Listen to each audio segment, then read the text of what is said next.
Yes, guys, how you doing? Welcome back to the Spurs Talk Show. I am Sean Butler, Bugsy Mullins downstairs. I hope you're all happy and healthy doing the things that you love with those that you love to do them with. Got a lot to talk about, guys. This one is a bit of a complex one. It's probably going to be boring for a few of you, but if you are interested in football finance and you are interested in the detail where the devil always lies, then it might be for you. We've got a story that came out last week about stadium naming rights. And I wasn't able to bring out sort of my version of the story because of shenanigans.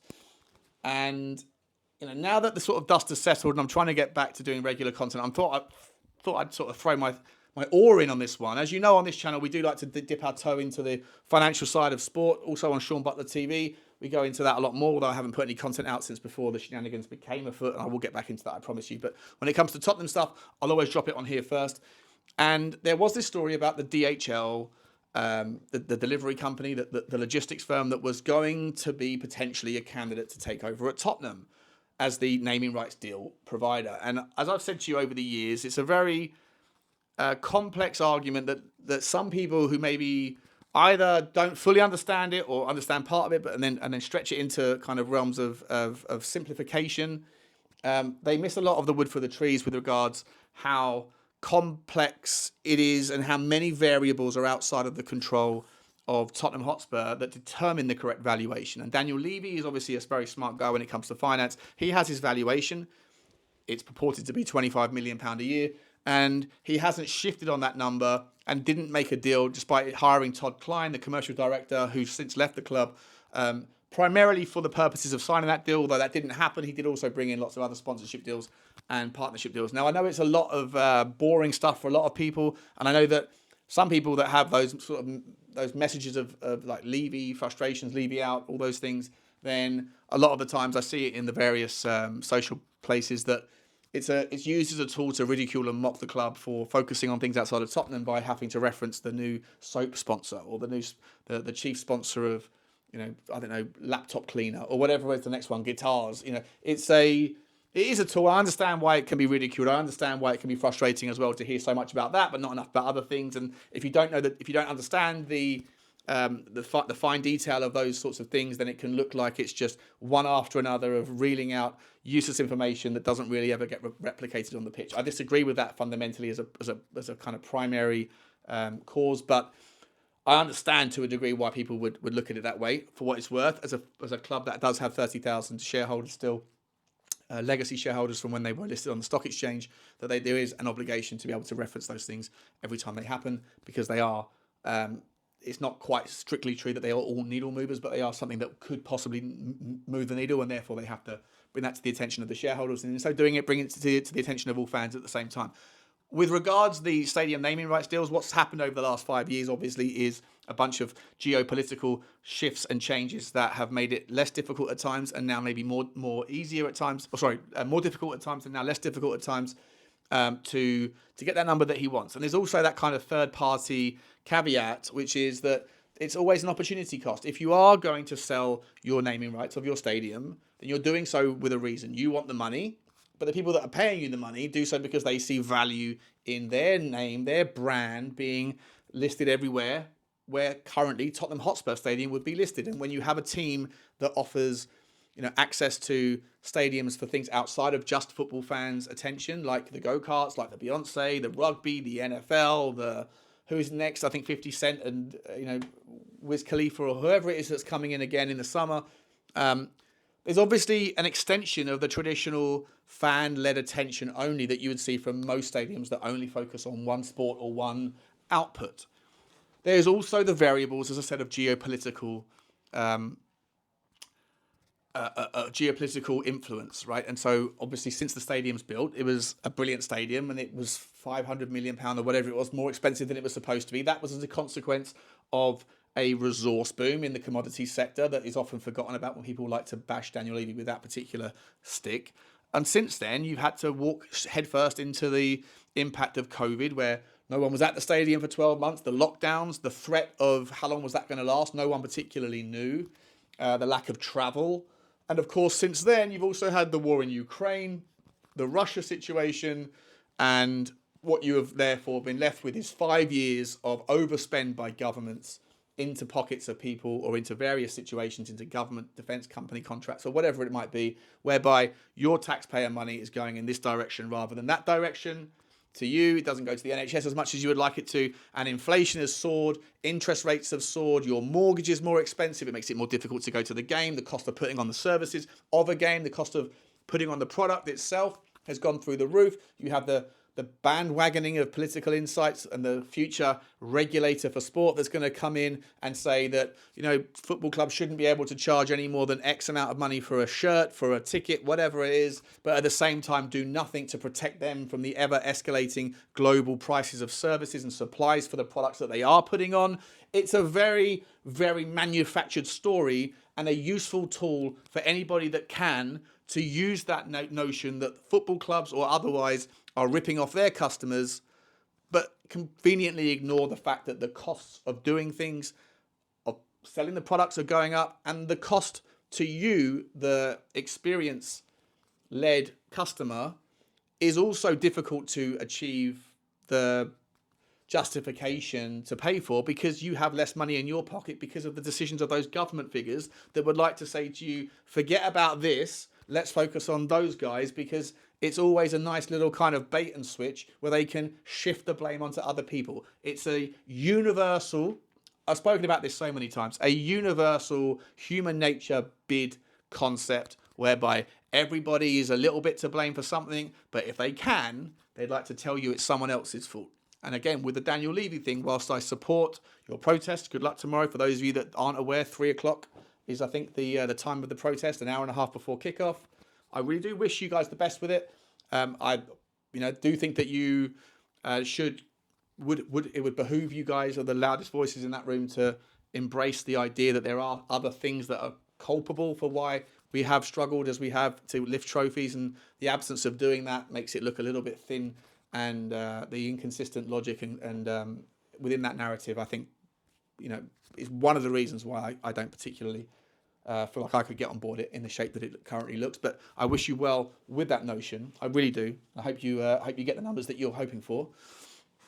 With regards all of these political impacts, the geopolitical conversations, the spending of money elsewhere, what it kind of resulted in is a circumstance where essentially companies that were interested in buying and bidding for Tottenham Hotspur were not going to pay the value that Daniel Levy wanted. And Daniel Levy was caught between like a rock and a hard place in thinking, well, if we were to go down that path and sign a deal at that valuation at that time, then that would be factoring in the impact of no people in the stadium, the lockdowns, the lack of travel, the lack of money in people's pockets. There's no real clear plan in sight on how do you get from the numbers as we currently see them to the valuation of what Daniel Levy wants. And so Daniel Levy's thinking, well, do I have to sign a deal? And Todd Klein, do I have to sign a deal now at today's valuation and lock ourselves in for a 10-year or an 8-year contract with a company like DHL or like Google or Amazon or whoever else, only to find that 3 months down the line, the stadium's back open again. COVID is a thing of the past. We didn't yet at that time know what was going on with the Ukraine war and the spend that was going to happen there.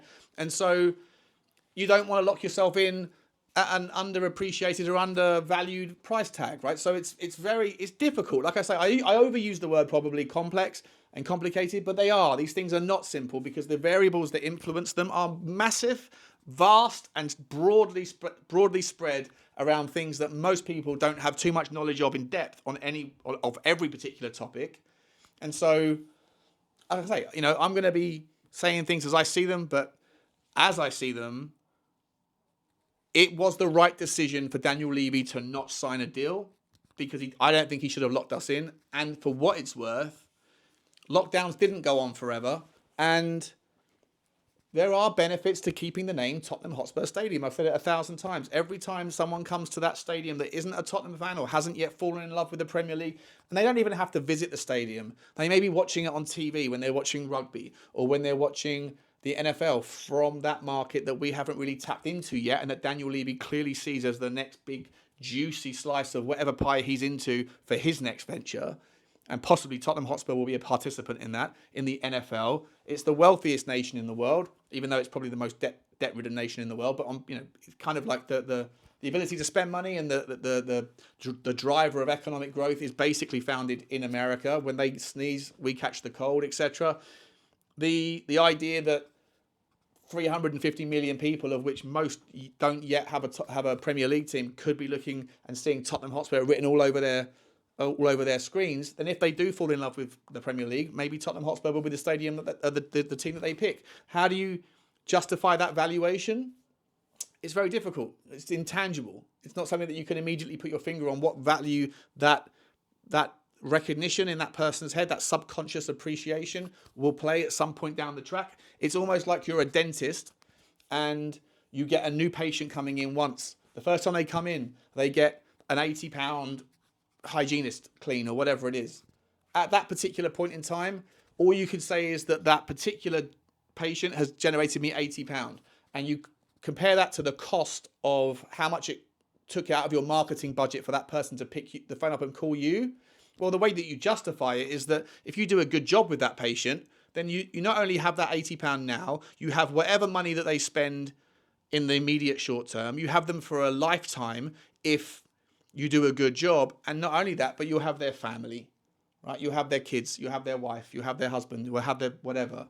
And so it's difficult to put a final number on how much that value of that particular fan would be, but you could make the argument that it's worth its weight in gold as long as you do a good enough job to nurture that relationship with success on the pitch and all those things. And so it's a very difficult, complex beast to have. And I've spent 12 minutes trying to explain how I come to the version of events that I do. But for what it's worth, there's one other factor that has now emerged into the zeitgeist that is going to kind of complicate the decision making as we move forward with regards next stadium naming rights. The DHL deal was interesting. Now, 25 million is what Tottenham want. According to some of the experts that I've read and seen, and they believe that DHL are a big brand. They have deep pockets, but they're not going to pay 25 million pound. They might get to 15, 18, 19, something like that. 25 million pound would be technically the number one deal in stadia in Europe. Germany and Spain and America have the kind of the biggest deals at the moment. I think we've got, just for what it's worth, the Spotify deal with Barcelona is worth 20 million euros a year. You've got in Germany you have Leverkusen that is currently in a deal with Bayer, which is a pharmaceutical company. And it's interesting because Bayer, you think would be a better fit for Bayern, right? For Bayern Munich, but they don't. The Bayern Munich have gone in a different direction. They have the Alliance Arena. They're an insurance company.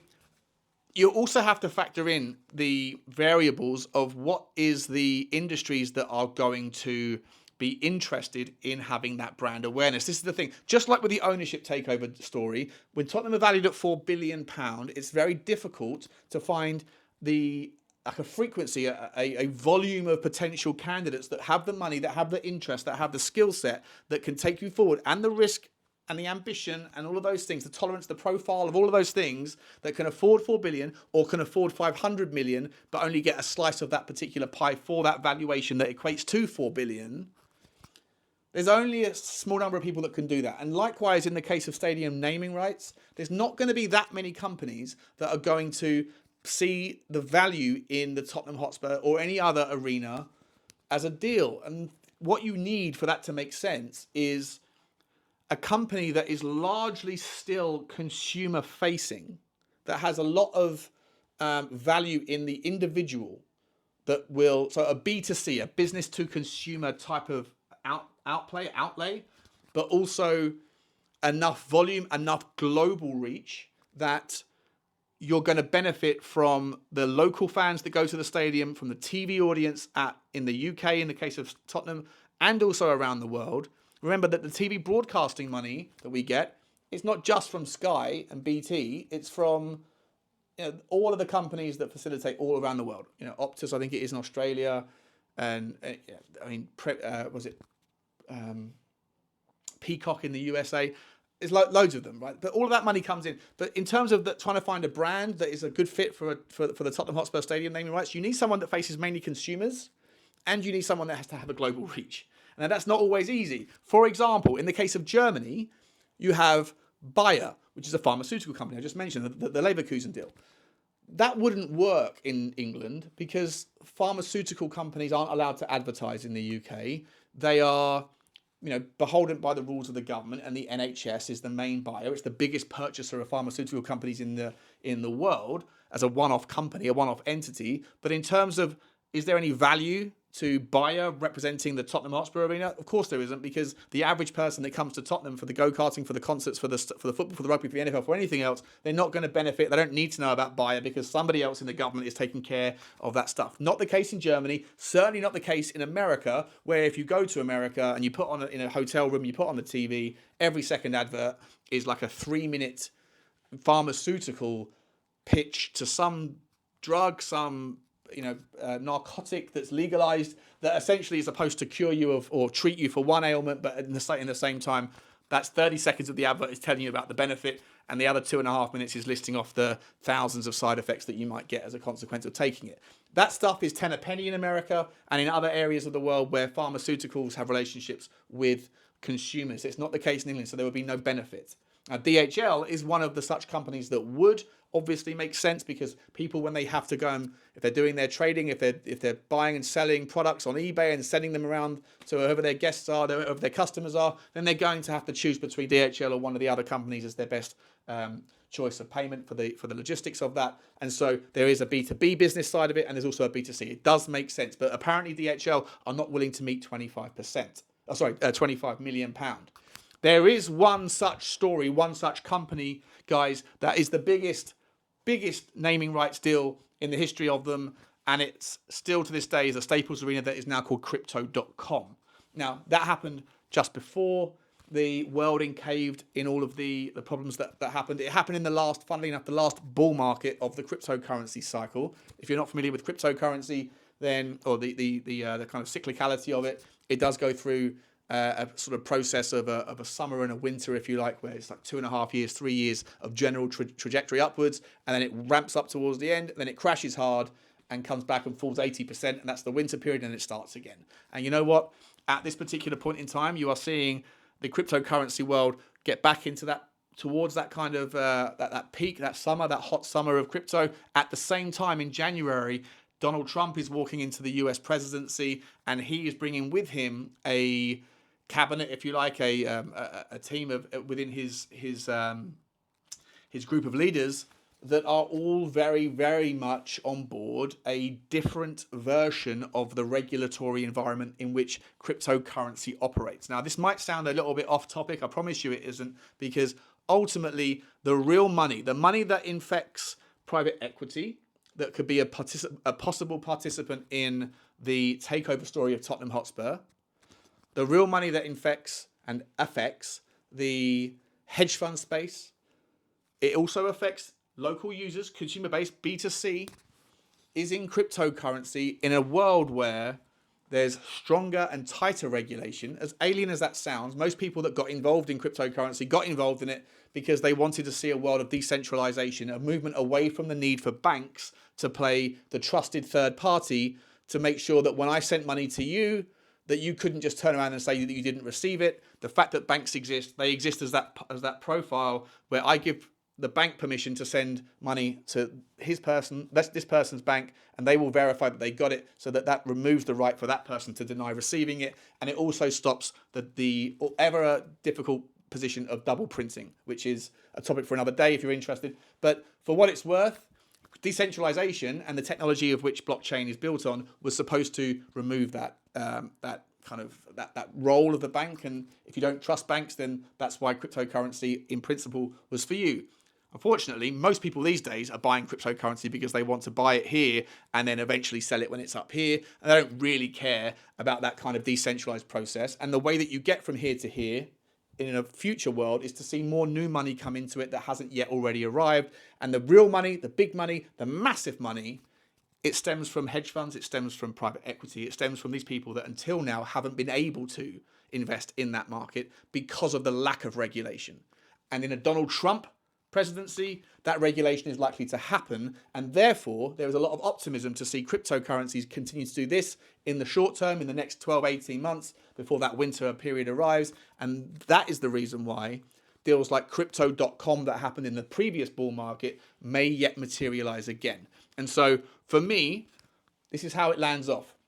it all comes back to Tottenham. The weave has been a long one, a 20-minute weave. I hope I haven't lost you. But for what it's worth, guys, this is why I think that the DHL deal, whilst interesting, it does fit the narrative. It fits the bill of a company that does have the money, does have the reach, does have the global reach. It's big in America, it's big in Europe, it's big in the UK. I'm not sure if it's in Australia, but it is largely everywhere where there is an eyeballs on the TV that will see the Tottenham Hotspur Stadium. So they could justify the value of the DHL brand being there. Tottenham Hotspur can shake hands with the fact that there is money coming in. You as a fan can sit there and think that that money will hopefully get transitioned into the club.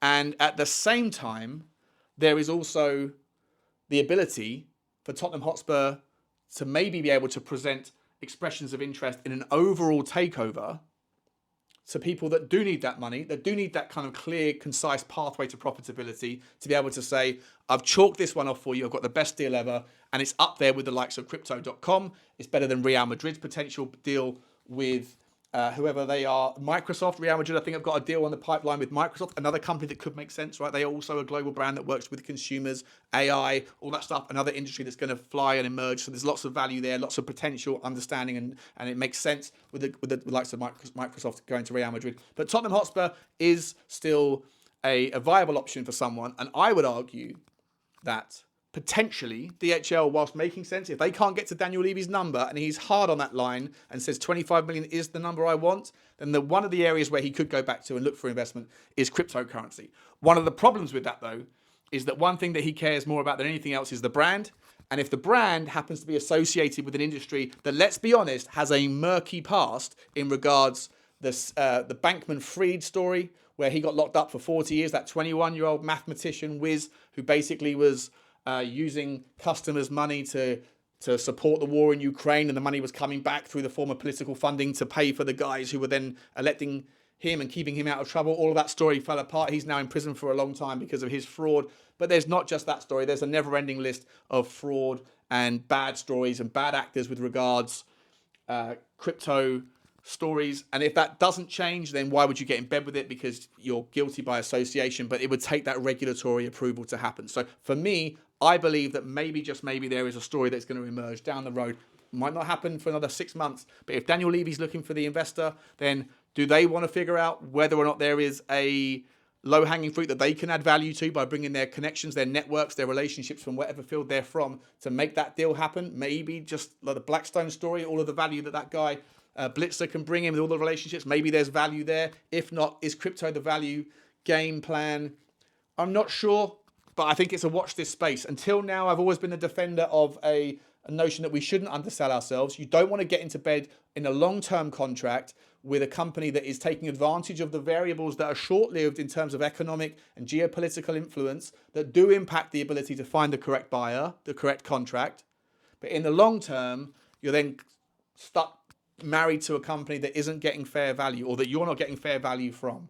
And for me, I think that the influence of the economic environment is going to loosen up and become a little bit more malleable to the concept of getting on board a company for peak valuation. And at that point, then Daniel Levy has the full gamut of a complete profitable underlying reassurance that any new investor, either for the small minor stake or for the overall takeover, could get on board knowing full well that on this, and this metric, there are guaranteed income revenues of certain levels that are juicy, that can guarantee that cash flow, which is what everybody wants if you are an investor of that level. To summarize, guys, there's not very many companies that are going to be a good fit for naming rights. There's not very many entities that will be a logical fit for a takeover or even an investment.